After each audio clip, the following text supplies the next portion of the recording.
March 25, 1945.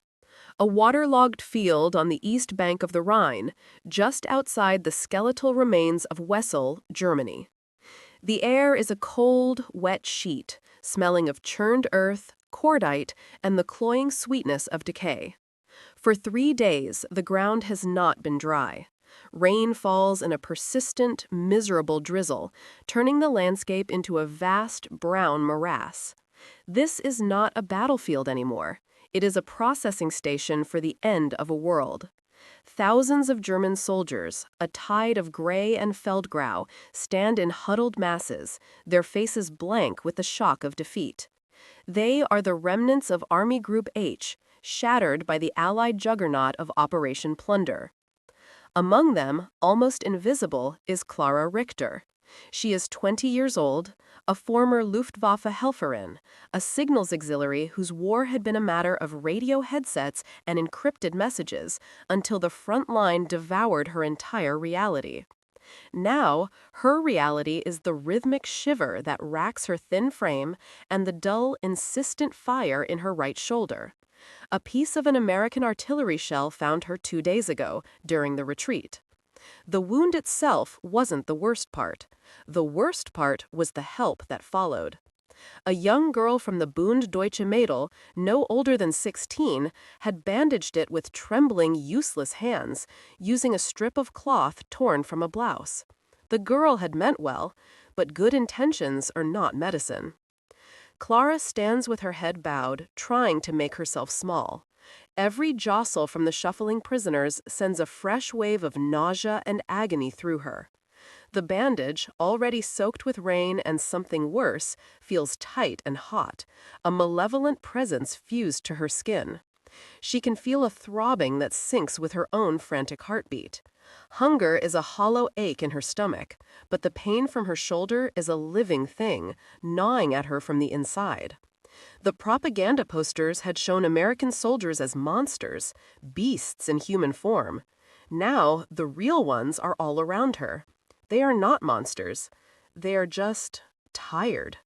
They move with an exhausted efficiency, their M1 rifles held loosely, their faces smeared with mud and fatigue.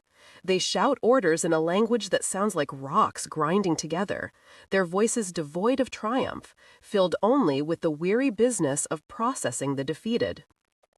You are there in the mire with her. You can feel the cold water seeping into your boots, the press of desperate bodies on all sides. You can hear the guttural coughs of men succumbing to sickness, the low growl of GMC truck engines idling nearby, waiting to haul another load of humanity into captivity. An officer with a clipboard walks down the line, his boots sinking into the mud with each step. He doesn't look at faces, only at the sheer volume of souls to be counted. To him, they are inventory. Clara's gaze drifts over the scene. A few hundred yards away, a medic has set up a makeshift aid station near a jeep marked with a red cross. He moves with a purpose the other soldiers lack. He's not a guard. He's a mechanic for broken bodies. He's tall, wiry, with dark hair plastered to his forehead by the rain. A cigarette is clamped in the corner of his mouth. He works without stopping, patching, cleaning, deciding with a single glance who is salvageable and who is not.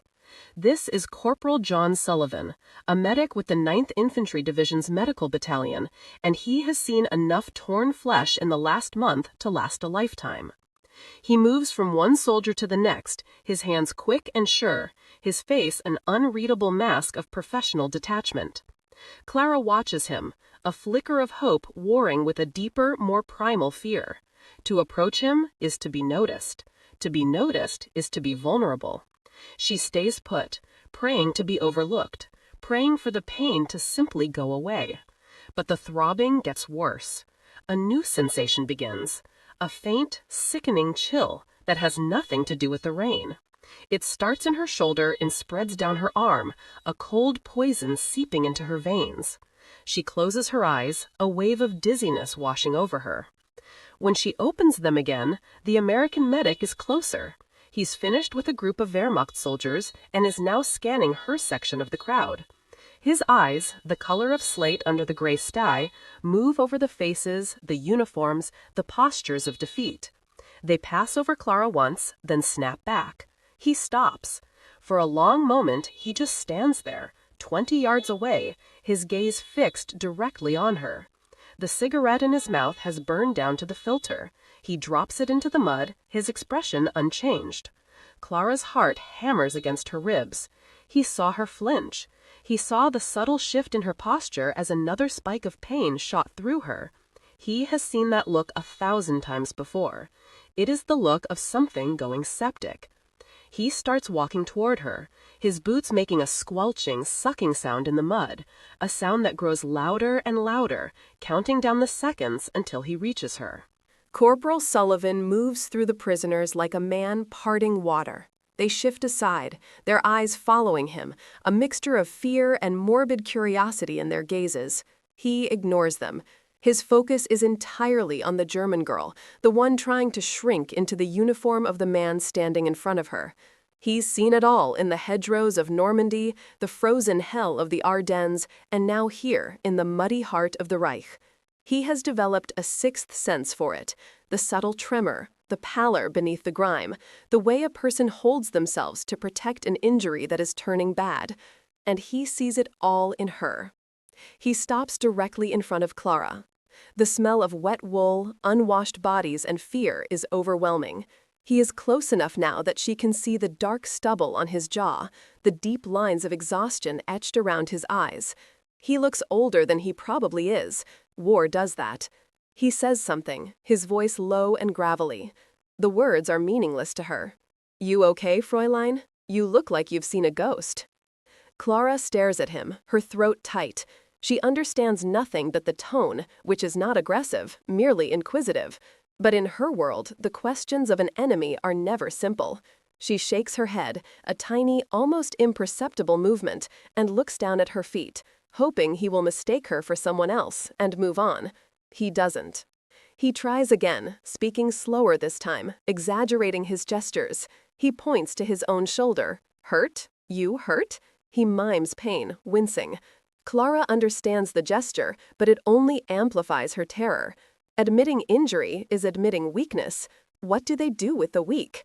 She has heard the stories, whispered in bunkers and barracks. The useless prisoners are left to die, or worse. She shakes her head again, more insistently this time, and mutters a quiet 9. Sully sighs, a plume of vapor in the cold air. He can see the lie in her eyes, the feverish glint that contradicts her denial. His patience, already worn thin by a week of non-stop casualties, is beginning to fray. There are hundreds more to check. He doesn't have time for this dance. He points directly at her right shoulder, at the discolored patch of her dress where the makeshift bandage is hidden beneath. "Here," he says, his voice firmer now. "Verwundet? Show me." The command in his tone is unmistakable, and it shatters her composure. She flinches back, wrapping her left arm around herself protectively, clutching the fabric of her uniform. The movement sends a jolt of white-hot agony from her shoulder, and she can't suppress a gasp. That's all the confirmation he needs. His face hardens. The medic is gone, replaced by the soldier. He has a job to do, and she is obstructing him. "Come on," he says, his voice dropping the last pretense of gentleness. He reaches for her. Clara recoils, stumbling backward into the man behind her, who shoves her forward with a curse. She is trapped. The corporal's hand, large and calloused, closes around her upper arm. His grip is not brutal, but it is unyielding. Panic floods Clara's senses, cold and absolute. All the warnings, all the fearful propaganda, it all comes rushing back. This is how it begins. "Lass mich los," she whispers, the words catching in her throat. "Please, let me go." Her German is lost on him. He sees only resistance. He pulls her forward slightly, out of the press of the crowd, trying to get a better look at her shoulder. The other prisoners watch in silence, their faces impassive. No one will intervene. In this place, you do not draw attention to yourself. You do not help. You only survive. Clara's mind is screaming. She can't understand what he wants. Why is he so insistent? Why this strange, violent focus on her shoulder? In her terrified, fever-addled state, there is only one possible explanation. It isn't about the wound. It is about her. The uniform, the dress beneath it. It is an act of humiliation, of violation. Her resistance hardens from fear into a desperate, feral instinct to protect what little she has left. She tries to twist out of his grasp, her boots slipping in the mud.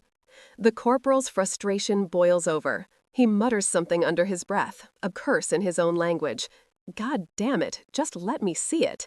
He has seen what gangrene does. He has smelled the sweet, rotten odor of an infection that has gone too far. He knows that a matter of hours can be the difference between a clean wound and an amputation, or a clean wound and a grave. He doesn't have time to be gentle. He doesn't have the words to explain. All he has is his hands and the certainty that something under her dress is killing her. With his other hand, he reaches for the collar, his fingers hooking into the rough fabric. Clara freezes, her eyes wide with terror. The final line is about to be crossed. The world narrows to the space of a breath. For Clara, there is only the gray sky above, the sucking mud below, and the American soldier's hand coiled in the collar of her uniform dress. His knuckles are white. His face is a grim, determined mask, his eyes fixed on their task. Time seems to stretch and distort. The distant rumble of artillery, the shouts of the guards, the miserable groans of the wounded, it all fades into a dull background hum. Then he pulls. The fabric is thick, German-made wool, meant to withstand a European winter. It resists for a moment, straining at the seams. Clara lets out a small, involuntary cry and digs her heels into the mud, pulling back with all the strength she has left. It isn't much. The fever and the pain have leached the power from her limbs, leaving her weak and trembling.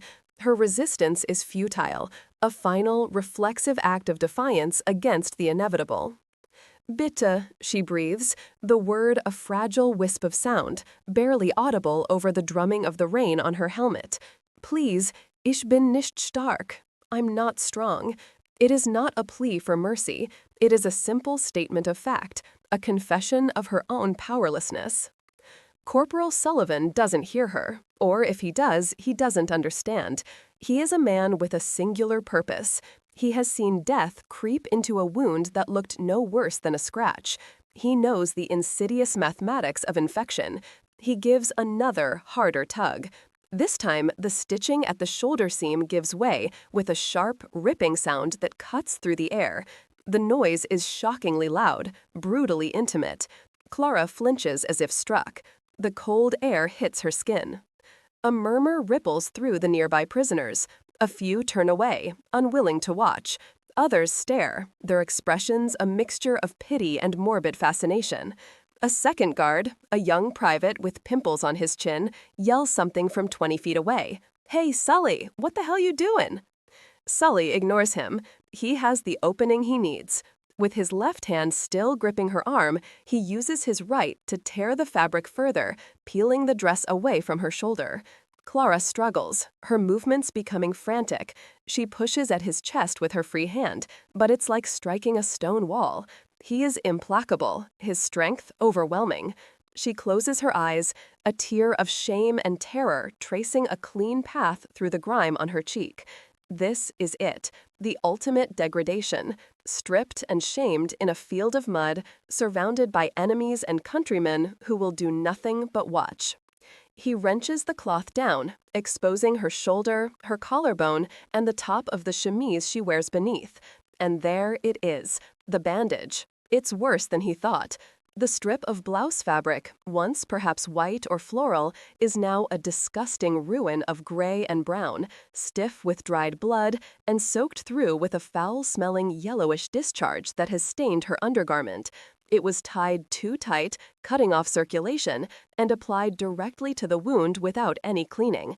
It is not a bandage. It is a poultice for infection. The smell hits him first. It's the smell he knows all too well, the sickly sweet, cloying odor of necrotic tissue, gas gangrene, sepsis. It's the smell of death beginning its work. He feels a knot of anger and urgency tighten in his gut.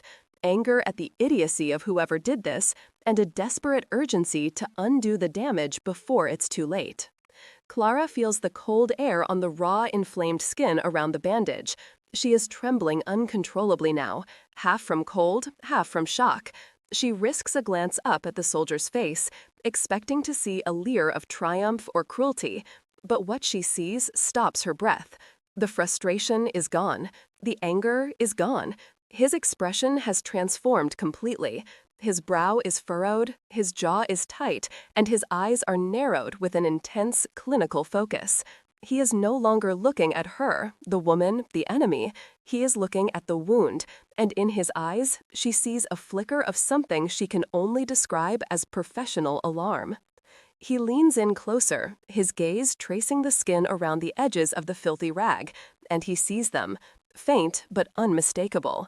Angry red lines, thin as thread, radiating from the wound site, snaking their way up her neck and down toward his chest.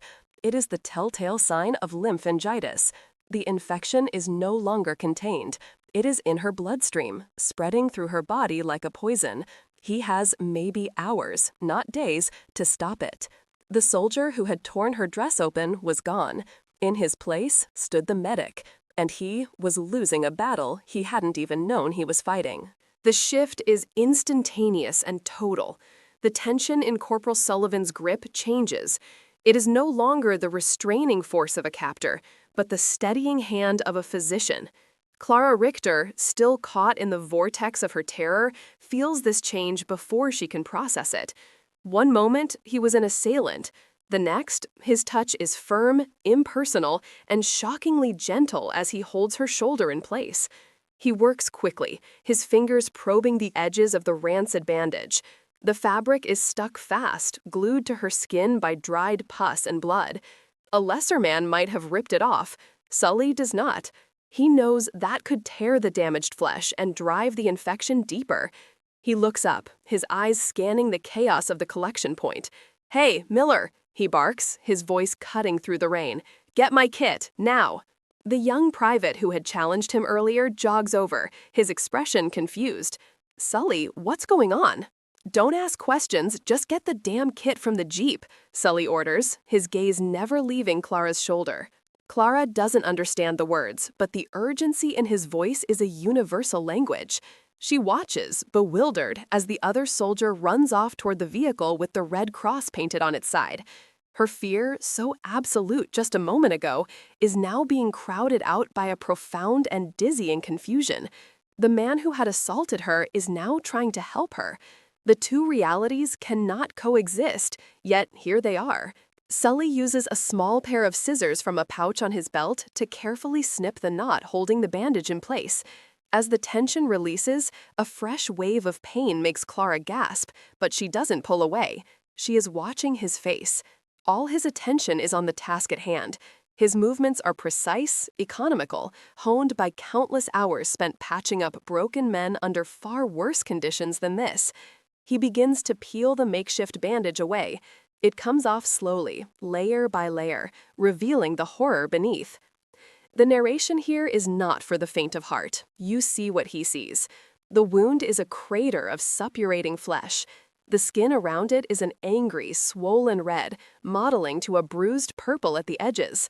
The shrapnel, a wicked shard of steel about the size of a thumbnail, is still embedded in the muscle tissue, and around it, the infection has brewed into a thick, greenish-yellow pus. Clara dares a glance at her own shoulder. The sight is so grotesque, so alien, it doesn't even seem a part of her own body. A wave of nausea rises in her throat. She sees the red streaks he saw, stark and terrifying against the pallor of her skin. They look like cracks in porcelain, a sign of something irrevocably broken within. The private returns, carrying a metal medical case. He sets it down in the mud with a squelch. Sully flips the latches without a word and opens it. Inside, gleaming in the bleak light, are rows of sterile instruments, rolls of clean white gauze, and dark brown bottles of antiseptic. The sight of the kit is a profound contrast to the filth and despair of the POW field. It is an island of order in a sea of chaos. Sully pulls on a pair of rubber gloves. He soaks a pad of gauze with iodine. The sharp, chemical smell cuts through the stench of the infection. He looks at Clara, meeting her eyes for the first time since the struggle began. His expression is serious. He says something, slowly and clearly, as if speaking to a child. This is going to hurt. Verstehen? Hurt. He points to the wound, then mimes a sharp sting. Clara understands. She gives a tiny, hesitant nod. The terror that had paralyzed her has been replaced by a new, different kind of fear, the fear of the pain to come. But it is a rational fear, a fear of the known quantity. It is the fear of cleansing fire, not the fear of the unknown dark. He wasn't a monster. He wasn't a violator. He was a doctor. And the violence he had committed against her, the tearing of her dress, had not been an act of malice. It had been an act of diagnosis. The realization hits her with the force of a physical blow, leaving her breathless and shaking for an entirely new reason. The world, which had seemed so terribly simple a minute ago, divided into victim and aggressor, German and American, is suddenly, bewilderingly complex. She braces herself, her knuckles white as she grips her own torn clothing, and waits for the sting of the antiseptic. The iodine touches her skin. It is not a sting. It is a blaze, a searing, liquid fire that courses through every nerve ending in her shoulder. Clara screams, a raw, ragged sound torn from her throat. Her body convulses, an instinctual attempt to escape the source of the agony. But Corporal Sullivan is ready for it. His hand holds her firmly, a human anchor in a storm of pain. "Easy now, easy," he murmurs, his voice a low, steady rumble. "I know, just hold on." The English words are a meaningless balm, but the tone is one of pure, professional reassurance. He works with a relentless, methodical pace. He cleans the wound, again and again, wiping away the filth and infection with sterile pads, each touch a fresh torment for Clara. She bites down on her lip, tasting blood, her body rigid. The other prisoners, who had formed a silent circle around them, watch the brutal ballet of healing. For them, it is a piece of theater, a moment of high drama in the monotonous misery of their new existence. They see the American, the enemy, inflicting pain upon one of their own, but they also see the purpose behind it. They see the clean white gauze replacing the septic rag. They see the careful, focused work of a man fighting a battle against an enemy far older and more indiscriminate than any army: decay. When the wound is as clean as he can get it, Sully picks up a pair of forceps. He gestures to Clara, showing her the gleaming steel instrument. "One more thing," he says, his voice soft. "Almost done." He probes the wound. Clara can feel the cold metal against raw tissue, a bizarre and invasive sensation. She clenches her fists, her nails digging into her palms, her eyes screwed shut. There is a sharp, digging pressure, a sickening grind of metal on metal, and then a sudden release. She opens her eyes to see Sully holding up the forceps. Clamped in their jaws is the dark, jagged piece of shrapnel. He drops it into the mud, where it disappears without a trace. The thing that had been poisoning her is gone. He works quickly now, dusting the raw crater with a fine white layer of sulfa powder, an almost magical substance that will arrest the infection. Then he begins to bandage her. The touch of the clean, dry gauze against her skin is an almost holy relief. He wraps it expertly, creating a thick, protective padding that immobilizes her shoulder. The bandage is snug and secure, a world away from the tight, strangling knot she had endured before. The throbbing, all-consuming pain has not vanished, but it has changed. It is no longer a rotten, spreading agony. It is a sharp, clean, and contained ache. It is the pain of healing. When he is finished, he helps her sit on the edge of the Jeep's running board, away from the worst of the mud. The torn fabric of her dress hangs loosely, exposing the pristine white bandage. He sees her shiver, her arms crossed over her chest. Without a word, he reaches into the Jeep and pulls out a standard-issue, olive-drab wool army blanket. He drapes it over her shoulders, tucking it around her. The blanket is rough and smells faintly of gasoline and tobacco, but it is warm and dry. It covers the torn dress, restoring a small measure of her dignity. Finally, he unscrews his own canteen and hands it to her. "Water," he says. "Drink." Clara takes it with trembling hands and drinks deeply. The cool water is the most wonderful thing she has ever tasted.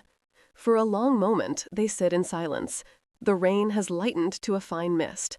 The engine of a nearby truck rumbles to life. The war continues. Clara looks at Corporal Sullivan.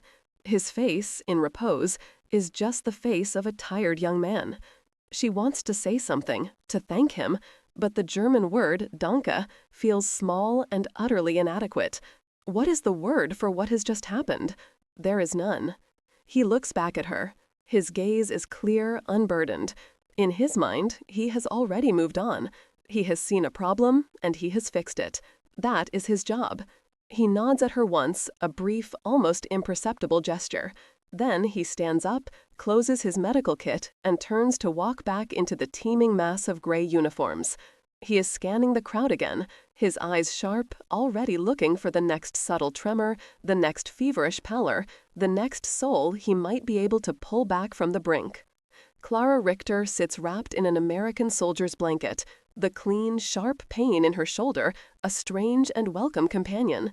She watches him go until he is swallowed by the crowd, just one more tired man in a world full of them. Her war, she knows, is over. But her life, which she was so certain was ending just a few minutes ago, has just been handed back to her by the rough, violent, and compassionate hands of her enemy.